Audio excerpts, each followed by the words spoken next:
राजधानी भोपाल में भी पहुंचा है, जहां पर तमाम नौजवान जहां पर दिख रहे हैं। मैं हर वीडियो में जैसा कि आपको मैं बताने की कोशिश कर रहा हूँ, भोपाल भी बंद का जो है आह्वान जहां बहुजन समाज पार्टी के द्वारा किया जा रहा है। तमाम सामाजिक संगठनों के साथ साथ राजनीतिक संगठनों में बहुजन समाज पार्टी सबसे अग्रिम पंक्ति में जहाँ पर मध्य प्रदेश की राजधानी भोपाल में दिख रही है। हमारे साथ एक चेहरा और तो जुड़ा है। भाई साहब, इसमें जो है अनुसूचित जाति जनजाति का जो आरक्षण का जो मुद्दा है, सुप्रीम कोर्ट द्वारा जिसमें क्रीम लेयर की बात की गई है, अब उस पर बहुजन समाज पार्टी के कार्यकर्ताओं तक क्या मैसेज आप देना चाहते हैं आगामी चुनावों को लेकर, विधानसभा लोकसभा के आगामी चुनावों को लेकर, और जो सरकार वर्तमान में देश और प्रदेश की है उसकी मंशा को लेकर क्या कहेंगे? देखिए, सबसे पहले तो आपका शुक्रिया अदा करता हूं कि आपने मुझे बोलने के लिए समय दिया, और दिशा निर्देशों की जो आप बात कर रहे हैं वो तो बहुजन समाज पार्टी की राष्ट्रीय अध्यक्ष बहन कुमारी मायावती जी के जो दिशा निर्देश होते हैं, एक बहुजन समाज पार्टी का छोटा सा कार्यकर्ता उन्हीं निर्देशों के अनुसार संवैधानिक रूप से संविधान की गरिमा को बनाए रखते हुए ही प्रदर्शन करता है और उस बात को आगे लेकर जाता है।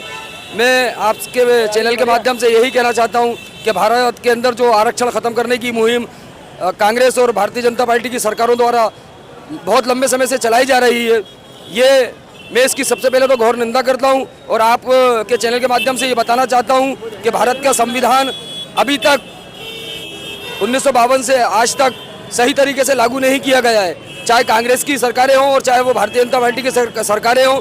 बाबा साहब के लिखे गए संविधान को जो उन्होंने संविधान समिति के माध्यम से सरकार को सौंपा था, वो आज भी निष्ठा के साथ भारत के अंदर लागू नहीं किया गया है। ये अगर लागू करने की कोई ताकत और कुव्वत रखता है तो वो भारत के अंदर एक ही राजनीतिक दल है और वो है बहुजन समाज पार्टी। जिस दिन बहुजन समाज पार्टी राष्ट्रीय नेतृत्व पर सत्तासीन होगी, वो भारत के अंदर बाबा साहब अम्बेडकर के संविधान को सशक्त और सख्ती के साथ लागू करेगी और भारत के अंतिम पंक्ति में खड़े हुए व्यक्ति के अच्छे के लिए कार्य करेगी। यहाँ लड़ाई सिर्फ यही है कि अगर परिवार का एक व्यक्ति सक्षम हो गया है तो आप उस व्यक्ति को आरक्षण सूची से बाहर कर दीजिए। मैं आपसे पूछना चाहता हूं कि आपके परिवार के अंदर अगर आप सही काम कर रहे हैं तो आपके परिवार के अंदर बाकी लोग क्यों सही काम नहीं कर रहे हैं?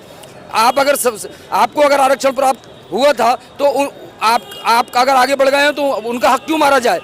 आरक्षण भारत के मूल नागरिक की ज़रूरत है और आरक्षण बहुजन समाज पार्टी किसी भी सूरत में ख़त्म नहीं होने देगी, चाहे इसके लिए हमको अपनी जानों की कुर्बानी ही क्यों ना देना पड़े।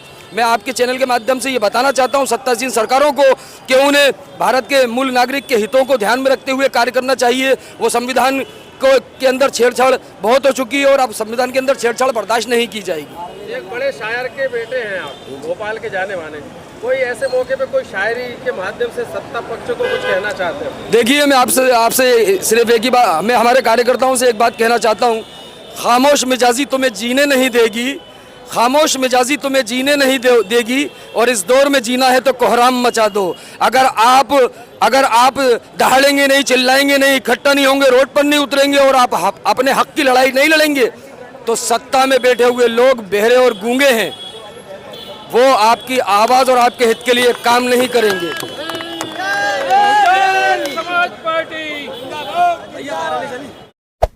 Hey there. Subscribe to my channel. And also press this bell icon.